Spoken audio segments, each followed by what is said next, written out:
अच्छा, तो simple pendulum को सिंपल पेंडुलम क्यों कहते हैं? What is simple in this? पहले बात की कभी हमने इस बारे में? Why a simple pendulum is called a simple pendulum? और जो सिंपल नहीं होता फिर वो क्या होता है? सिंपल पेंडुलम को सिंपल पेंडुलम क्यों कह रहे हैं? मतलब what is the significance of this word simple? Simple, ठीक है ना। और जो सिंपल नहीं है फिर वो क्या होता है? वो तो टॉर्शनल, एक अलग तरीका का पेंडुलम हो जाता है। उसको बोलते हैं कंपाउंड पेंडुलम। जो सिंपल नहीं होता उसे कंपाउंड पेंडुलम बोलते हैं। खैर चलो कोई बात नहीं, अभी तो फिलहाल सिंपल पेंडुलम की बात कर रहे हैं। सिंपल पेंडुलम में क्या होता है? लाइट इन एक्सटेंसिबल स्ट्रिंग,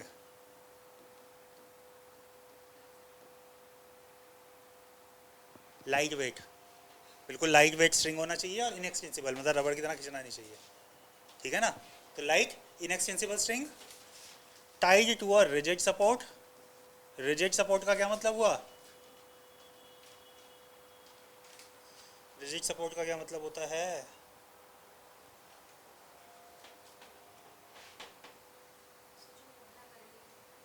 जो पेंडुलम की मोशन से मूव ना करे। बिल्कुल ठीक बात है, अभी बताता हूँ, एग्जांपल लेते हैं इसका भी। और फिर यहाँ पे एक बॉब है, टाइड टू अ बॉब, तो इसको बोलते हैं सिंपल पेंडुलम। तो सिंपल पेंडुलम में खास बात क्या है? Light inextensible string. अगर तुमने स्ट्रिंग की जगह एक रोप यूज कर ली या एक रॉड यूज कर ली, जैसे वो कैमरा लगा हुआ है, मान लो सपोज वो भी हिल सकता होता, तो वही तो पेंडुलम की तरह ही हो जाता है। बट क्या उसे सिंपल पेंडुलम कहते हैं हम? क्योंकि क्या नहीं है वहाँ पर?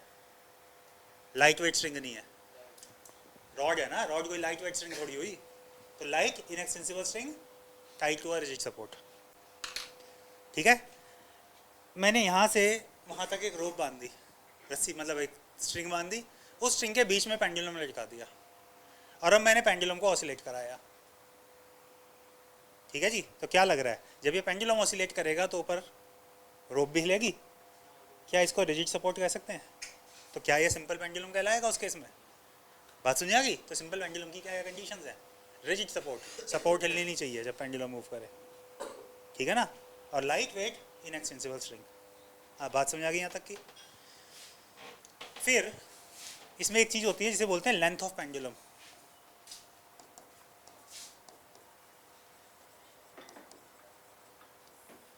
थैंक यू यार, पानी भी दे दिया। लेंथ ऑफ पेंडुलम, ठीक है।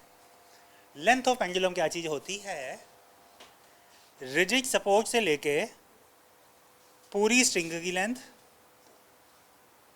ठीक है, लेकिन लेंथ पूरी ली जाती है up to centre of mass of the bob. तो अगर ये एक यूनिफॉर्म बॉब हुआ तो इसका सेंटर सेंटर में पड़ेगा, तो length of string plus radius of bob, ये आएगी लेंथ ऑफ पेंडुलम। तो लेंथ ऑफ पेंडुलम होती है from rigid support to centre of mass of Bob.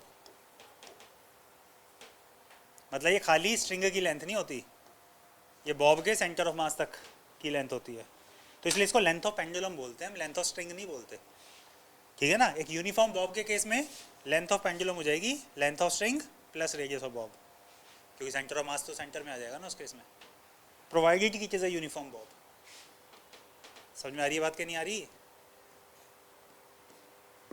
अगर बॉब यूनिफॉर्म नहीं हुआ तो क्या होगा? उसका centre of mass geometrical centre ना होके कहीं और होगा, तो फिर उस केस में देखना पड़ेगा कहाँ तक है सेंटर ऑफ मास, है ना। बट जो क्वेश्चन की फॉर्म में लिख लो, वेरी इंपॉर्टेंट,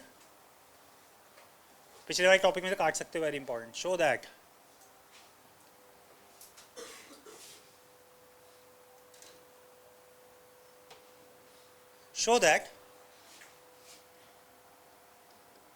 अ सिंपल पेंडुलम, सिंपल का एम रह गया,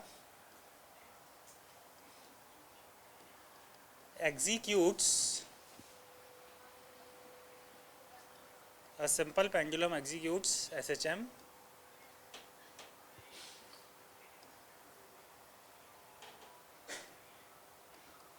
when displaced slightly from its mean position.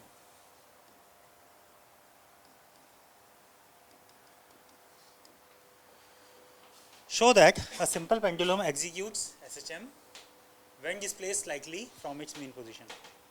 मतलब पेंडुलम को स्लाइटली डिस्प्लेस करके छोड़ते हैं तो फिर वो SHM एग्जीक्यूट करता है. SHM का मतलब क्या है? सिंपल हार्मोनिक मोशन, एक टाइप ऑफ ऑसिलेटरी मोशन जो एक पर्टिकुलर कंडीशन को फॉलो करती है. ठीक है ना.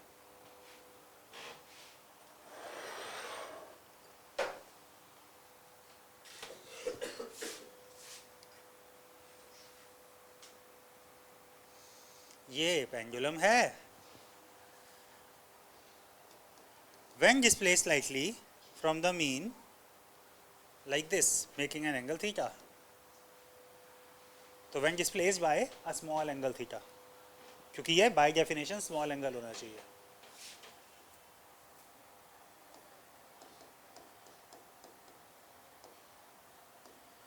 When displaced by small angle theta, क्या होगा? छोड़ते क्या होगा? इसको यहाँ से ऐसे ले गए और हमने छोड़ा तो क्या होगा? वापस जाएगा. वापस जाने को हम क्या बोलते हैं? Restoring force. यस केस में टॉर्क एंगल का केस है ना. तो लेकिन कौन रिस्टोरिंग टॉर्क दे रहा है? ये वापस क्यों जा रहा है? ये वापस क्यों जाएगा? छोड़ते ही वापस क्यों गया? इसको वापस कौन लेके गया? उसको नाम हम रिस्टोरिंग फोर्स देंगे, बट एक्चुअली यहाँ पे देखो ना कौन लेके गया ऐसे वापस. एनर्जी, पोटेंशियल एनर्जी तो एनर्जी होती है, हम फोर्स की टर्म से बात करेंगे. तो कौन वापस लेके गया? छोड़ते ही इसको ये वापस जाएगा. तो क्यों वापस जाएगा? हम कहेंगे इसका वेट mg नीचे लगेगा. इस वेट mg के दो कंपोनेंट्स कर लो, एक इस लाइन पे, एक परपेंडिकुलर टू दिस लाइन. सबको पता है ना. एक हम स्ट्रिंग के अलोंग कंपोनेंट ले लेते हैं, एक परपेंडिकुलर टू स्ट्रिंग ले लेते हैं. अगर ये एंगल थीटा है तो ये भी एंगल थीटा है, तो ये वाला कंपोनेंट हो जाएगा mg cos थीटा और ये वाला कंपोनेंट हो जाएगा mg sin थीटा. अब मेरा क्वेश्चन दोबारा है कि इसको वापस कौन लेके जाएगा? Who will take it back? mg sin theta. ये mg sin थीटा तो है वापस लेके जा रहा है, जो इसे दिख रहा है कि नहीं डायग्राम में कि mg sin थीटा इसको वापस लेके जा रहा है. तो इसका मतलब who is providing restoring torque? mg sin theta. ठीक है ना. तो restoring torque tau is equal to force का component mg sin theta multiplied by, भाई टॉर्क जो होती है force multiplied by perpendicular distance होती है. मैं टॉर्क की टर्म से बात कर रहा हूँ ना. तो फोर्स mg sin थीटा तो perpendicular distance from axis of rotation हो जाएगा length of pendulum. Axis of rotation ये ली जाएगी, है ना. तो यहाँ से perpendicular distance mg sin theta का कितना हो जाएगा? क्या बोलें इसको? Length of pendulum. Can we say that? सोच लो पहले. रीस्टोरिंग के लिए ना वैसे तुम चाहो तो माइनस अपने आप लगा सकते हो, नहीं लगाओगे तो ना भी लगाओ, कोई दिक्कत नहीं है. रीस्टोरिंग में माइनस अपने आप लगाया जा सकता है. हम रीस्टोरिंग को कहते हैं ना माइनस के थीटा या माइनस के एक्स, तो माइनस अपने आप भी लगा सकते हैं क्योंकि रीस्टोरिंग है. रीस्टोरिंग का नेचर ही वापस लाना होता है, तो नेगेटिव साइन है. ठीक है ना. तो रीस्टोरिंग टॉर्क इज दिस और is equal to minus mg theta into L. क्या तुम्हें पता है कि साइन थीटा को नियरली इक्वल टू थीटा कहा जा सकता है फॉर स्मॉल एंगल? क्या ये बात पता है या नहीं पता है, या पहली बार पता लग रही है? पहली बार पता लग रही है सबको? पहली बार पता लग रही है. जब एंगल स्मॉल होता है तो थीटा और साइन थीटा इक्वल होते हैं, इवन टेन थीटा भी इक्वल होता है. 12th में ना 50 बार कम से कम यूज़ कर लेंगे हम इस बात का, इस प्रॉपर्टी का. यहाँ पे तुम्हारे सामने हो सकता है पहली बार आई है 11th में.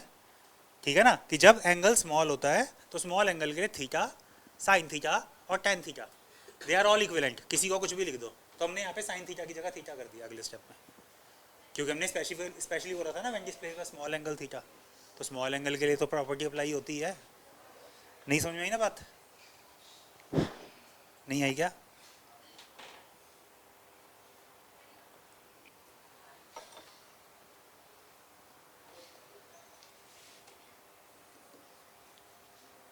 तो क्या यहाँ से हम ये कहते हैं torque is proportional to theta?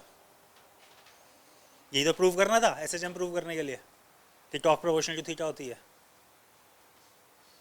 Restoring torque proportional to theta, यही तो प्रूव करना होता है एसएचएम प्रूव करने के लिए. उसका क्वेश्चन क्या था कि show that it is SHM.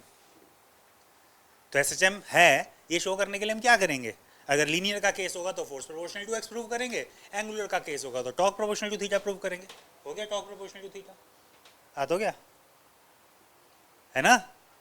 तो as torque is proportional to theta तुम सीधा बोल दोगे इट एग्जीक्यूट्स एसएचएम। हमारा पहला पार्ट खत्म हो गया, एसएचएम प्रूव करने वाला काम खत्म हो गया, क्योंकि एसएचएम को प्रूव करने के लिए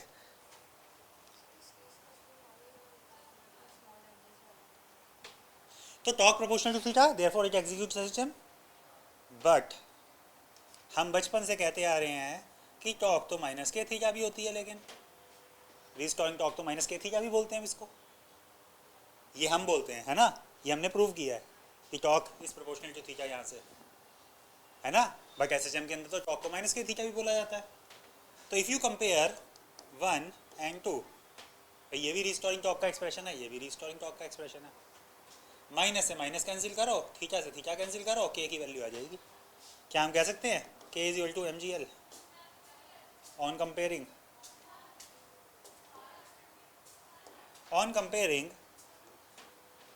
इसको और इसको, नहीं इसको और इसको, के इक्वल टू mgl, सॉरी जो भी दो की है। आ रही बात समझ में, बता दो भी, तुम्हारी शक्लें देख के ना मुझे ऐसे लगता है पता नहीं समझ में आया कि नहीं आया।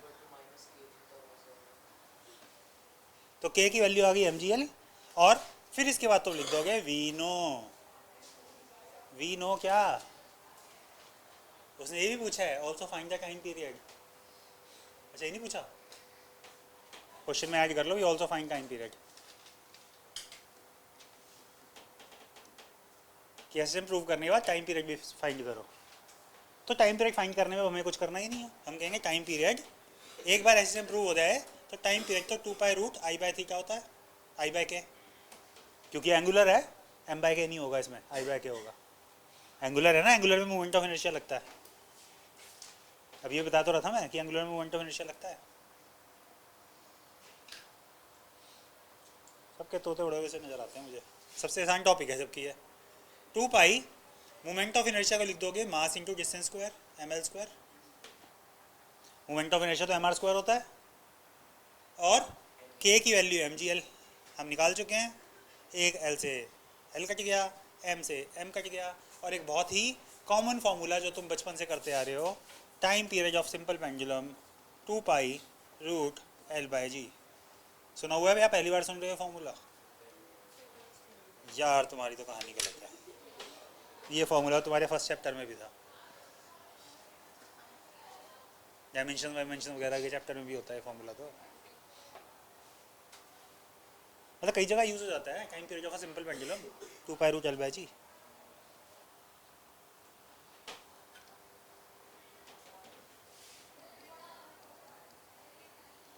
फैक्टर्स अफेक्टिंग टाइम पीरियड, तो हम कहेंगे भाई दो ही फैक्टर है, length of pendulum, length of pendulum इसको अफेक्ट करती है, या दूसरी acceleration due to gravity affect करती है। ये दो ही फैक्टर है जिन पे टाइम पीरियड डिपेंड करता है। तो before we talk about each of them, हम यहाँ बात कर लेते हैं factors not affecting time period. Factors not affecting time period of a pendulum.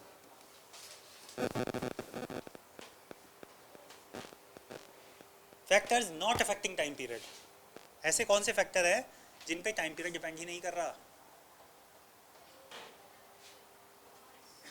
Mass of Bob, ठीक है ना, यहाँ पे लेंथ ऑफ पेंडुलम आई है, मास ऑफ बॉब कहीं नहीं आया। Material of Bob,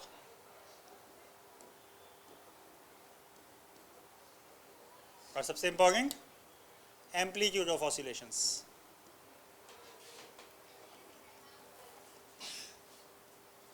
till theta small, जब तक थीटा स्मॉल है ये एम्पलीट्यूड ऑफ ऑसिलेशन पे भी डिपेंड नहीं करता। कहने का मतलब पेंडुलम को तुम इतना सा डिस्प्लेस करो या तुम थोड़ा सा ज़्यादा डिस्प्लेस करो, टाइम पीरियड सेम रहता है। Time period of pendulum amplitude, amplitude क्या है, मीन से कितना डिस्प्लेस कर रहे हो, तो तुम स्मॉल डिस्प्लेसमेंट करो या हल्की सी लार्ज भी कर लो, टाइम पीरियड को कोई फर्क नहीं पड़ता। एम्पलीट्यूड ऑफ ऑसिलेशन से इंडिपेंडेंट है टाइम पीरियड, है ना।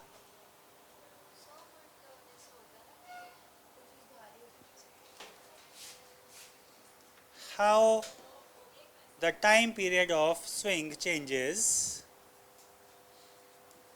when the child stands. When the child stands on the swing.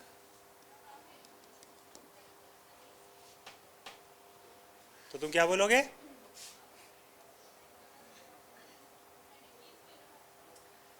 जब बच्चा बैठा है तो सेंटर ऑफ मास यहाँ पर है, तो लेंथ ऑफ पेंडुलम ये हो गया, तो टाइम पीरियड हो गया 2 pi root L1 by G. When the child stands, उल्टा चलो, when the child stands on the swing, centre of mass उसका रेज हो गया, तो लेंथ रिड्यूस हो गई. लेंथ रिड्यूस हो गई ना, सेंटर ऑफ मास ही तो वहाँ तक का जो टाइड एंड है वहाँ तक का डिस्टेंस लेते हैं, लेंथ ऑफ स्ट्रिंग. L2, तो टाइम पीरियड आ गया 2 pi root L2 by G. अब क्योंकि time period directly proportional to root of length है, और क्योंकि L2 is less than L1, T2 is less than T1. ठीक है ना. And swing starts moving faster. Time period reduce होने का मतलब है तेज चलने लग गया स्विंग.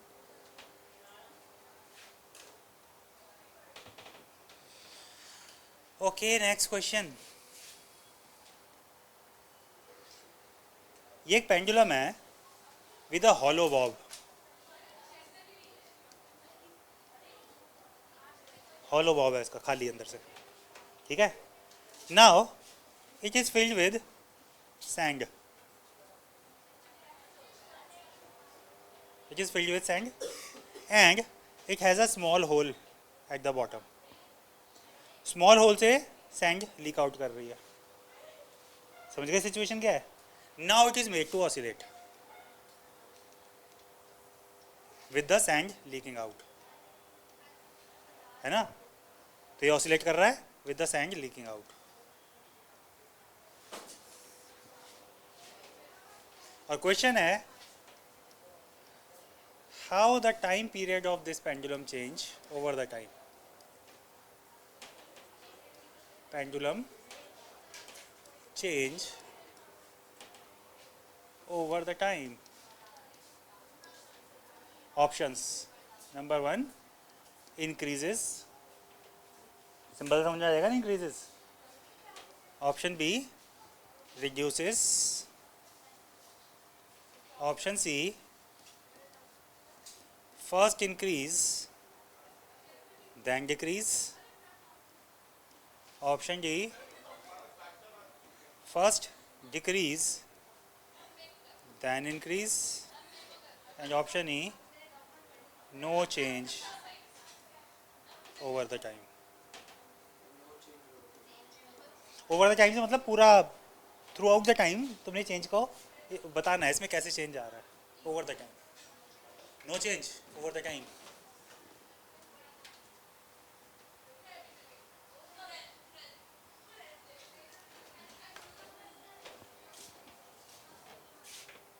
नहीं किया है. ठीक है. तो जैसे जैसे सैंड लीक होती जाएगी इसका सेंटर ऑफ मास पहले डाउनवर्ड शिफ्ट होगा, एक लेवल तक खाली होने के बाद सेंटर ऑफ मास वापस सेंटर की तरफ शिफ्ट होगा. तो first increases then reduces, eventually remain same. Eventually जितना पहले था, शुरू में भी सेंटर ऑफ मास सेंटर में था, खाली होने के बाद भी सेंटर ऑफ मास सेंटर में ही है. इनिशियल और फाइनल रिजल्ट सेम है, लेकिन ओवर द टाइम, क्वेश्चन ये था ओवर द टाइम कैसे चेंज हुआ है. बात समझ आ गई. इनिशियल और फाइनल की बात करें तो सेम रहेगा टाइम पीरियड, क्योंकि खाली होने के बाद भी सेंटर ऑफ मास सेंटर में ही रहता है. तो जी को चेंज करने के लिए हाइट हो सकती है, डेप्थ हो सकती है, या केस ऑफ लिफ्ट हो सकता है. तो when lift is accelerating up और इसके अंदर पेंडुलम लगा हुआ है, तो इस पेंडुलम का टाइम पीरियड क्या होगा? 2 pi root L upon G की जगह जी प्लस ए, क्योंकि when the lift is accelerating up G की जगह जी प्लस ए आ जाता है. लॉज ऑफ मोशन में किया था ये किसी ज़माने में. ठीक है ना. When the lift is accelerating downwards, pendulum लगा हुआ है, तो टाइम पीरियड हो जाएगा 2 पाई रूट L अपॉन जी माइनस ए. ठीक है.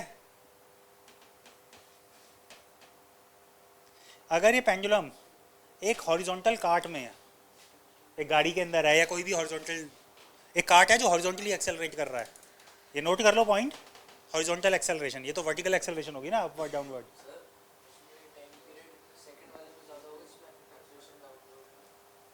हाँ ये कम हो गया तो टाइम पीरियड बढ़ गया ना। हॉरिजॉन्टल एक्सेलरेशन के केस में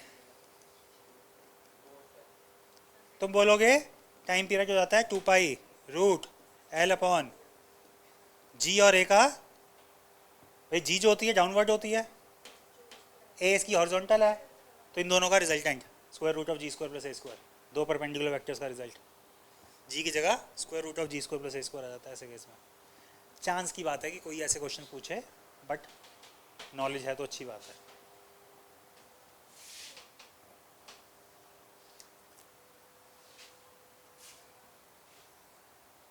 ऑन एन इंक्लाइन, पेंडुलम को इंक्लाइन के ऊपर रखा हुआ है इस तरह से, ठीक है ना। ऑन इंक्लाइन टाइम पीरियड हो जाता है 2 पाई रूट एल अपॉन जी कॉस थीटा, तो जी का कॉम्पोनेंट जी कॉस थीटा लग जाता है इसमें, जी की जगह जी कॉस थीटा, एम जी का एम जी कॉस थीटा आ जाता है ना ऐसे जैसे, तो जी की जगह जी कॉस थीटा आ जाता है ऐसे में, इस केस में जी कॉस थीटा आ जाता है।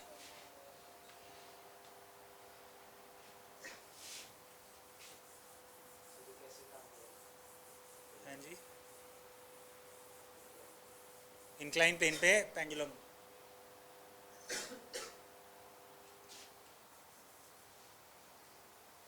इंक्लाइन प्लेन पे पेंडुलम को ऑसिलेट करा रखा है, तो जी कॉस थीटा आ जाता है, कहने का मतलब ये है। एक चीज़ होती है इसका नाम होता है सेकेंड्स पेंडुलम,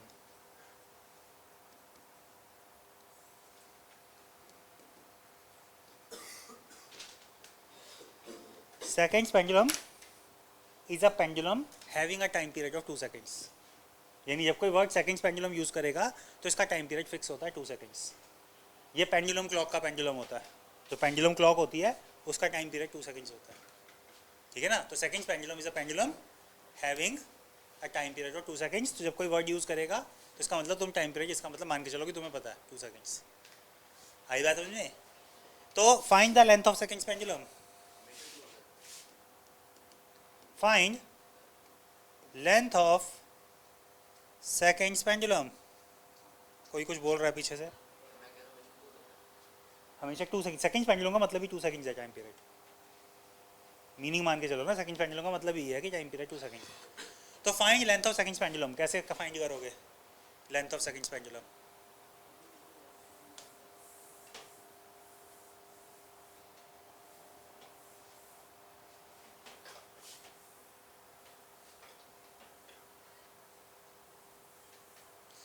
भैया कैसे करोगे length of seconds pendulum find? कौन?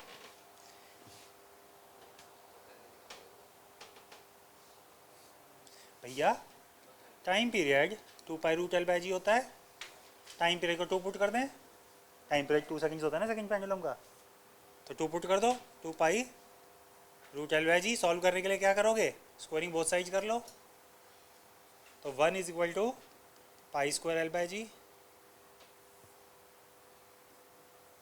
और L is equal to G upon pi square. G की वैल्यू होती है 9.8 और पाई स्क्वायर की वैल्यू होती है 3.14 का स्क्वायर। अप्रॉक्सीमेशन करें तो पाई स्क्वायर की नियरली वैल्यू 9.8 ही होती है। अप्रॉक्सीमेशन करोगे ना, पाई स्क्वायर नियरली 9.8 ही होता है। सिंपल कैलकुलेशन में तो काट देते हैं हम पाई स्क्वायर को जी से, और जैसे जी को 10 ले लेते हो पाई स्क्वायर को भी 10 लिया जा सकता है। करके देखना पाई स्क्वायर की वैल्यू क्या होती है। सैटेलाइट में जी 0 होता है, सैटेलाइट क्या ग्रेविटी के अंदर नहीं होती, अर्थ के अराउंड घूम रही है, वो ग्रेविटी की वजह से तो घूम रही है, ग्रेविटी से बाहर थोड़ी है सैटेलाइट। लेकिन फिर भी टाइम पीरियड इन्फिनिटी क्यों होगा, इफेक्टिवली जी 0 हो जाएगा, क्योंकि satellite is a freely falling body. If you remember the principle launching a satellite, satellite को हाइट पर जाके बस फेंक देते हैं, अब वो एक फ्रीली फॉलिंग बॉडी है, और फ्रीली फॉलिंग बॉडी के लिए तो जी इन्फिनिटी होगा, सैटेलाइट भी फ्रीली फॉलिंग होती है। वैसे सैटेलाइट आउट ऑफ ग्रेविटी थोड़ी होती है।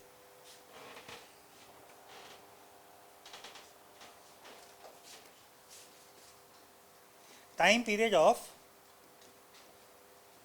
Pendulum of infinite length. अगर time period of pendulum of infinite length के पेंडुलम के लिए टाइम पीरियड 2π√RE/G होता है। अगर लेंथ इनफाइनाइट है तो इनफाइनाइट लेंथ के पेंडुलम के लिए 2π√RE/G, जहाँ पे R is the radius of earth, 6400 kilometre वाली। RE is radius of earth, 6400 kilometer.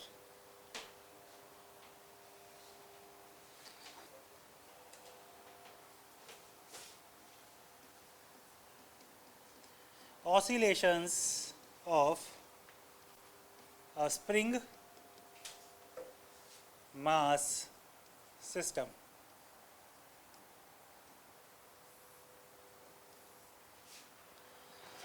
Oscillations of a spring mass system. ठीक है जी। तो पहला केस हॉरिजॉन्टल स्प्रिंग का है।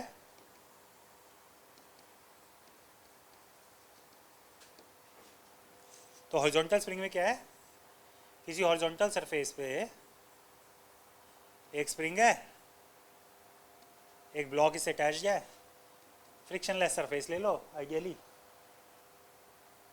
तो स्प्रिंग के लिए स्प्रिंग कांस्टेंट गिवन होता है, के इज कॉल्ड स्प्रिंग कांस्टेंट, जो गिवन होता है स्प्रिंग के लिए।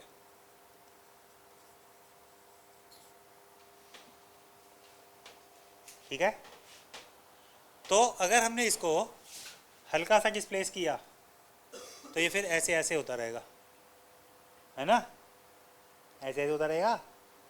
तो वो SHM होती है और उसका टाइम पीरियड 2π√m/k होता है। हमें कुछ भी सॉल्व नहीं करना होता। m is the mass of the block, k is called spring constant. यानी हॉरिजॉन्टल स्प्रिंग के केस में हमें कुछ भी सॉल्व नहीं करना है। ये डेरिवेशन नहीं है, तो बस एक बात है, पीस ऑफ इंफॉर्मेशन। फ्रिक्शनलेस है फिलहाल, सिचुएशंस आइडियल लेके चलते हैं, ठीक है ना। ये स्प्रिंग्स भी होते हैं, लाइट स्प्रिंग मानते हैं इनको, वेटलेस स्प्रिंग, बहुत हल्के हल्के। ठीक है। तो एक हॉरिजॉन्टल ऑसिलेशन के केस में हमें कुछ भी सॉल्व नहीं करना पड़ता। इसका आंसर सीधा हम डायरेक्ट ले लेते हैं 2π√m/k। आगे बात समझ में। लेकिन यही केस अगर स्प्रिंग को वर्टिकली लगाया जाए तो क्या होता है, हमें वर्टिकल ऑसिलेशन का केस सॉल्व करना पड़ता है। थोड़ा सा चेंज कर दूं इसको।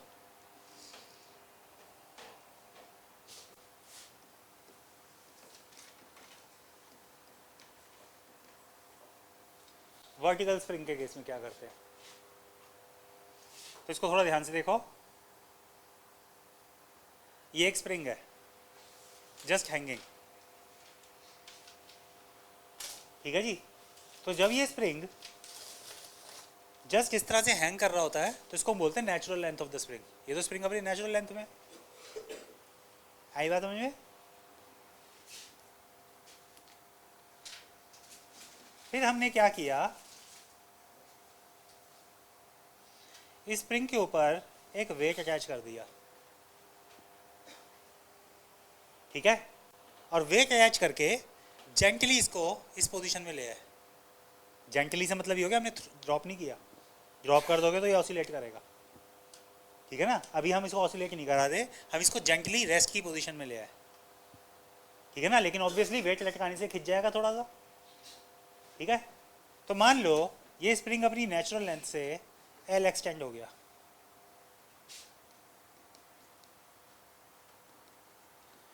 एक्सटेंशन इन स्प्रिंग आ गई L, ठीक है।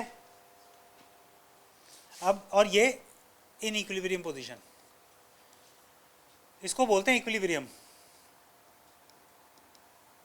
इक्विलिब्रियम का मतलब होता है जहाँ पे मोशन नहीं हो रही, रुका हुआ भी है, बस तुमने ब्लॉक को नीचे लाके जेंटली छोड़ दिया, तो अभी ऑसिलेट नहीं कर रहा है, ये इक्विलिब्रियम पोजीशन है। तो इक्विलिब्रियम पोजीशन में क्या होता है, फोर्सेस बैलेंस होती हैं।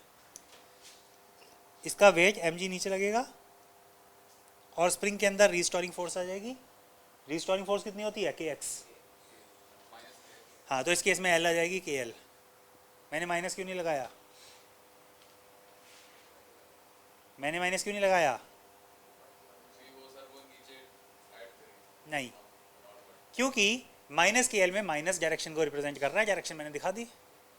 जब मैंने डायरेक्शन दिखाई दी तो मुझे माइनस करने की क्या जरूरत है? आ रही बात समझे? दिखाना है माइनस, मर्जी है तुम्हारी, दिखाना है दिखा भी सकते हो। तो फिर एरो बना दिखा के रीस्टोरिंग फोर्स कह दो माइनस के एल। भाई जितनी एक्सटेंशन होती है उतनी लगती है ना, एक्स की जगह एल यूज कर रहे हैं हम यहाँ पे। तो रीस्टोरिंग फोर्स हो गई माइनस के एल। तो नेट फोर्स जीरो, इक्विलिब्रियम का मतलब होता है नेट फोर्स जीरो। अबे इक्विलिब्रियम का मतलब होता है नेट फोर्स जीरो। तो एक फोर्स लग रही है इसका वेट नीचे, एक फोर्स लग रही है माइनस के एल इक्वल टू जीरो। तो यहाँ से के आ जाएगा एम जी बाई एल। इसको इक्वेशन 1 कह के छोड़ दो। पहले यहाँ तक देख लो कुछ समझ में आया कि नहीं आया। अगर तुम्हें माइनस के एल कहना है तो फिर ऐसे कह दो एम जी माइनस के L is zero. Net force zero हो गई ना इक्विलिब्रियम में। एक फोर्स एम जी लग रही है, एक फोर्स माइनस के एल लग रही है, सम करके जीरो। ठीक है, तो इससे के आ जाएगा एम जी बाई एल। लेकिन क्या अभी ये ऑसिलेट कर रहा है? आंसर इज अभी ये ऑसिलेट नहीं कर रहा है। हमने इसको जेंटली लाके बस छोड़ दिया उस पोजीशन में। ऑसिलेट कब करेगा? जब मैं इसको हल्का सा नीचे और खींच के छोड़ दूंगा ना, तो ये ऑसिलेट करेगा। बात समझ आ रही है? यानी इक्विलिब्रियम से फर्दर एक्सटेंड करने पे ऑसिलेट करेगा। तो when extended further.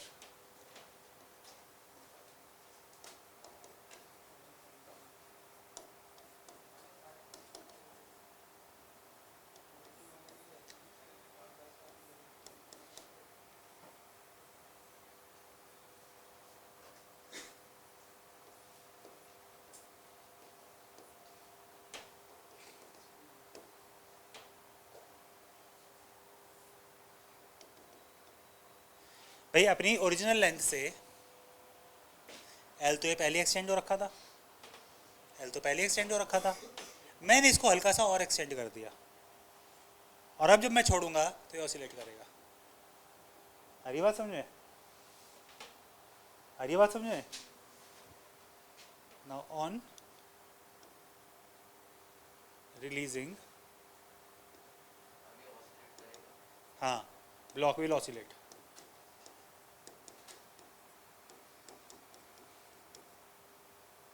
Block will oscillate where restoring force. Oscillate कराने के लिए रीस्टोरिंग फोर्स कौन देगी? हम कहेंगे जो स्प्रिंग खिंचाई तो वापस लेके जाएगा।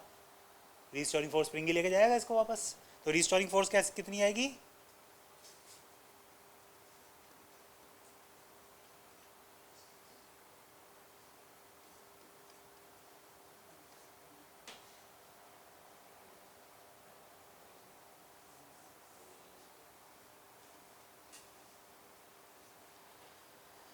पहले रीस्टोरिंग फोर्स के एल थी, अब रीस्टोरिंग फोर्स है एल प्लस एक्स, के इंटू एल प्लस एक्स।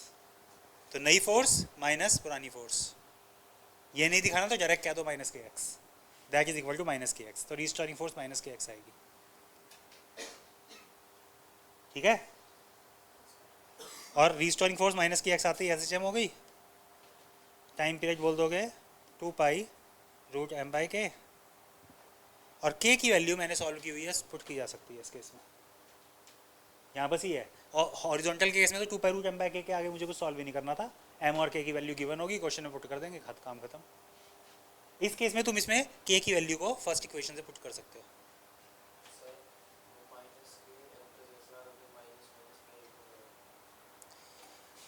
अभी डिस्प्लेसमेंट कितनी है एल प्लस एक्स, तो रीस्टोरिंग फोर्स हो गई के इंटू एल प्लस एक्स। ये नहीं है, जबकि इससे पिछले केस में के एल थी। तो रीस्टोरिंग फोर्स तो दिस माइनस दिस हुआ ना। इससे पिछले केस में के एल थी रीस्टोरिंग फोर्स इस वाले केस में, अभी उससे भी ज़्यादा एल प्लस एक्स है। तो ऑसिलेट कराने के लिए नेट रीस्टोरिंग फोर्स इन दोनों का डिफरेंस आ गई, जो माइनस के एक्स ही है। जिसको ये लाइन नहीं समझ में आ रही वो माइनस के एक्स डायरेक्ट कह दो, कोई दिक्कत नहीं है। तो एम बाई के की वैल्यू पुट करेंगे तो फाइनल आंसर क्या आएगा? तो फाइनल टाइम पीरियड आ गया 2 पाई रूट एम बाई के की जगह आ गया m g by l, m से एम कट जाएगा, और ये तुम्हारा वही फॉर्मूला आ गया जो तुम्हारा सिंपल पेंडुलम का होता है, 2 pi root L by G. इस केस में भी time period 2 pi root L by G ही आ गया।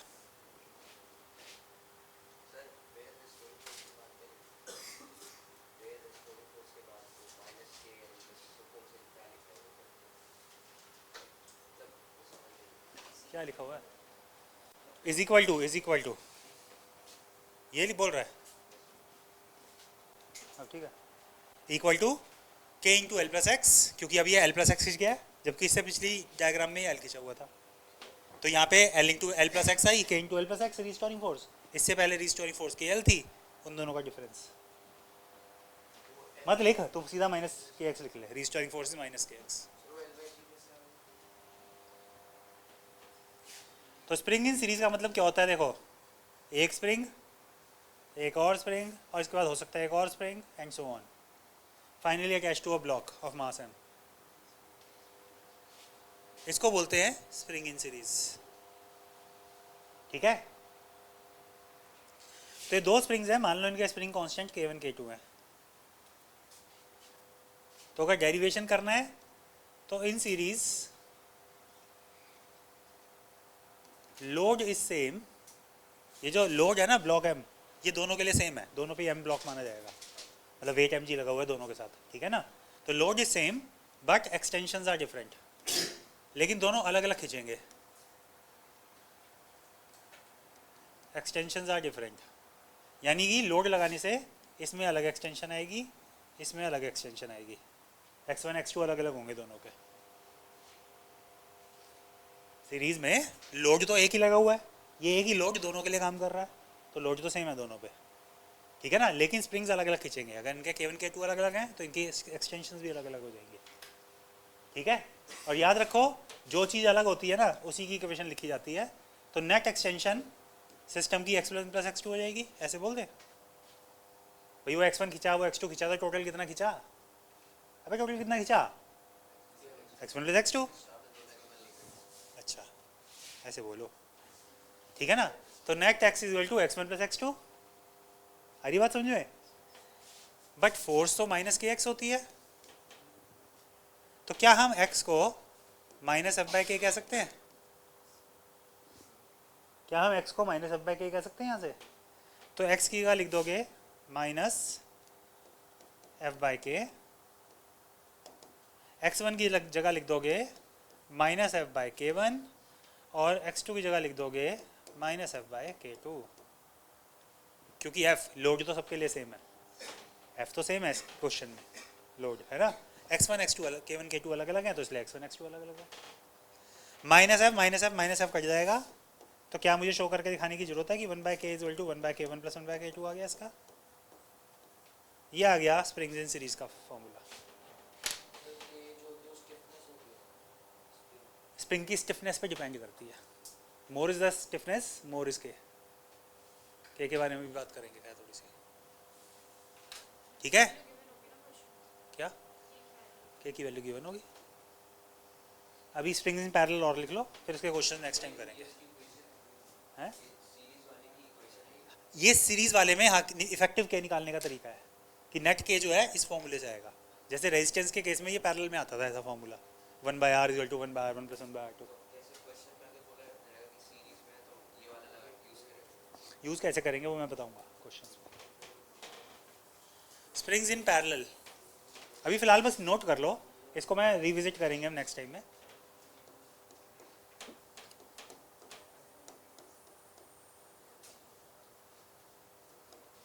Springs in parallel,